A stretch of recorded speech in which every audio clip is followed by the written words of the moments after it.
நான் நம்ம லாஸ்ட்டா போட்ட வீடியோல வந்து நம்ம லாஸ்ட்டா போட்ட வீடியோல ஒரு கமெண்ட் வந்திருந்தது. இந்த மாரி, "ப்ரோ அசிஸ்டன்ட் டைரக்டரா எப்படி ப்ரோ ஒர்க் பண்றது? எப்படி ஜாயின் பண்றது? அப்படியே ஜாயின் பண்ணாலும் எப்படி கான்டாக்ட் பண்றது? என்கிட்ட கான்டாக்ட் எதுவுமே இல்ல. கான்டாக்ட்டே இல்லாம எப்படி ப்ரோ அசிஸ்டன்ட் டைரக்டரா ஜாயின் பண்றது?" இப்படின்லாம் கேட்டிருந்தாங்க. ஃபர்ஸ்ட் ஆஃப் ஆல் என்ன அப்படின்னா, சினிமால மட்டும் எப்படி அப்படின்னா, இப்போ விஸ்காம் படிக்கிறவங்கள பத்தி எனக்கு தெரியல. ஏன்னா நான் விஸ்காம் படிக்கல. ஸோ அது விஸ்காம் படிச்சவங்க யாராவது இருந்தா சொல்லுங்க. கேம்பஸ் இன்டர்வியூ இந்த மாரி எதுவும் வருதா? அசிஸ்டன்ட் டைரக்டருக்கு இந்த மாரி எதுவும் இருக்காங்கிறத சொல்லுங்க. எனக்கு தெரிஞ்சு தமிழ்நாட்டிலே அ எம்ஜிஆர் யூனிவர்சிட்டியோ சம்திங் அந்த மாரி விஸ்காம் சென்டர்ல மட்டும் தான் ஒரு நல்ல ஒரு அ அவுட்கம்மோட வெளிய வராங்கன்னு நெனைக்கிறேன் ஸ்டூடண்ட்டு. அத பத்தி எனக்கு தெர்ல. நான் சொல்லப் போறது வந்து ஜென்ரலா இருக்கிறவங்களுக்கு. அதாவது விஸ்காம் படிக்காம சினிமால வேற கெரியர்லேருந்து சினிமால வரவங்க, ஒரு அசிஸ்டன்ட் டைரக்டராவோ, ஒரு ஆக்டராவோ எப்படி போலாம் ப்ரோ? எப்படி அப்ரோச் பண்ணலாங்கிறதுக்கு, நான் என் லைஃப்ல ட்ரை பண்ண சில ஸ்டெப்ஸ வந்து நான் சொல்றேன். அசிஸ்டன்ட் டைரக்டரா ஃபர்ஸ்ட்டு நீங்க ட்ரை பண்றீங்க அப்படின்னா, நெறைய குரூப்ஸ் இருக்கு. நெறைய வாட்ஸ்அப் குரூப் இருக்கு. நெறைய இன்ஸ்டாகிராம் குரூப் இருக்கு. யூடியூப்ல போயிட்டு அசிஸ்டன்ட் டைரக்டர் ஆவது எப்படின்னு போட்டா கூட நெறைய சேனல்ஸ் வரும். அந்த சேனல்ஸ்ல ஒரு 4, 5 சேனல் நீங்க ரெஃபர் பண்ணி பாருங்க. பார்த்துட்டு யார் சொல்றது கொஞ்சம் நல்லா இருக்கோ அவங்கள ஃபாலோ பண்ணுங்க.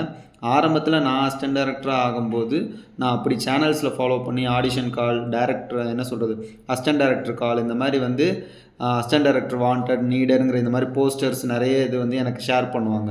நான் இப்படி ட்ரை பண்றேன்னு சொல்லி எல்லாரையும் ஏதாவது தெரிஞ்சா ஷேர் பண்ணுங்க. அப்படின்னு சொல்லி ஒவ்வொரு வாட்ஸ்அப் குரூப்லையா, ஒவ்வொரு இன்ஸ்டாகிராம் குரூப்லையா, ஒவ்வொரு யூடியூப், டெலகிராம் குரூப்லையா வந்து போய் நான் ஜாயின் பண்ணிருவேன். அப்படி ஜாயின் பண்ணோன்னே இந்த மாரி இங்க அசிஸ்டன்ட் டைரக்டர் கேட்குறாங்க, அங்க அசிஸ்டன்ட் டைரக்டர் கேட்குறாங்க அப்படிங்கிற மாரி விஷயம்லாம் வரும். அது போக டைரக்டர் ஆல்சோ வந்து டைரக்டர்ஸே வந்து அவங்களோட இன்ஸ்டாகிராம் ஸ்டோரியில வந்து அசிஸ்டன்ட் டைரக்டர் வேணும்னா போடுவாங்க. ஃப்ரெஷர்ஸ் வேணும் அப்படின்னா போடுவாங்க. ஸோ நம்ம டைரக்டர்ஸையும், டைரக்டரோட அசிஸ்டன்ட் டைரக்டர் இவங்கள எல்லாமே நம்ம ஃபாலோ பண்ணிக்கிட்டே இருக்கணும். எனி டைம் ஏதோ ஒரு அப்டேட் வருமான்னு ஃபாலோ பண்ணிகிட்டே இருக்கணும். பேரலலா இது வந்து அப்ரோச் பண்ணுற விதம். அவங்ககிட்ட நீங்கள் அப்ரோச் பண்ணுற விதம். அது போக நீங்கள் ஷார்ட் ஃபிலிம்ஸோ ஓனா உங்களால் முடிஞ்ச அளவுக்கு 5000மோ 10,000மோ அதுக்குள்ளே என்ன பண்ண முடியுமோ ஒரு 5 நிமிஷமோ 10 நிமிஷமோ ஒரு ஷார்ட் ஃபிலிம் பண்ணி உங்களோட ப்ரொஃபைலாக நீங்கள் ரெடி பண்ணி வச்சுக்கணும்.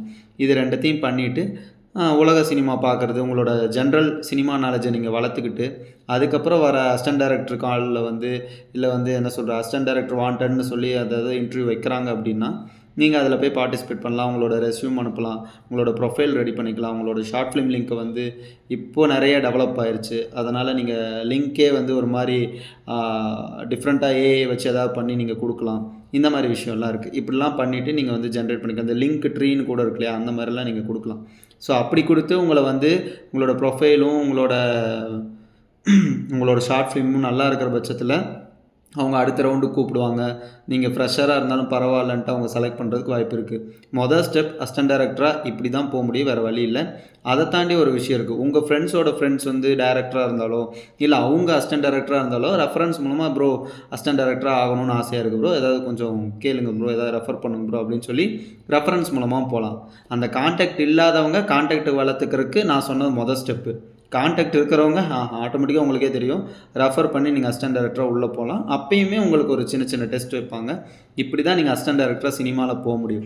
அதுக்கப்புறம் நீங்கள் அசிஸ்டன்ட் டைரக்டராக போயிட்டீங்க, கண்டிப்பாக ஒரு படம் நீங்கள் பண்ணிட்டா கூட அந்த படம் முடியறதுக்குள்ளே உங்களுக்கு சினிமாவில் ஒரு பேசிக் கம்யூனிட்டிலேருந்து நிறைய கான்டாக்ட் வரும். அந்த கான்டாக்ட் கிட்ட நீங்கள் கரெக்டான டச்சில் இருந்தீங்கன்னா அவங்களால அடுத்தடுத்த குரூப்னு உங்களுக்கு வந்து குரூப்ஸ் ஓப்பன் ஆகும். வாட்ஸ்அப் குரூப்போ, இன்ஸ்டாகிராம் குரூப்போ எல்லாமே ஓப்பன் ஆகும்.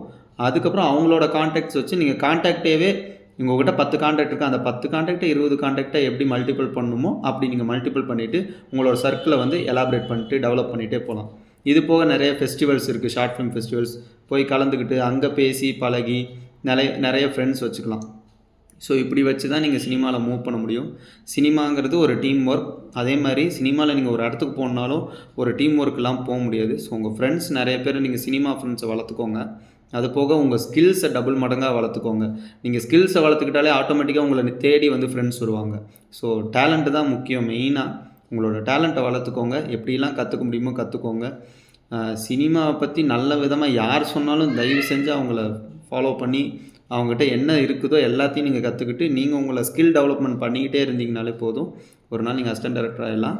அந்த அசிஸ்டன்ட் டைரக்டர்லேருந்து அடுத்தடுத்த ஸ்டெப்பை உங்களுக்கே எப்படி போகணுன்னு தெரியும். ஓகே.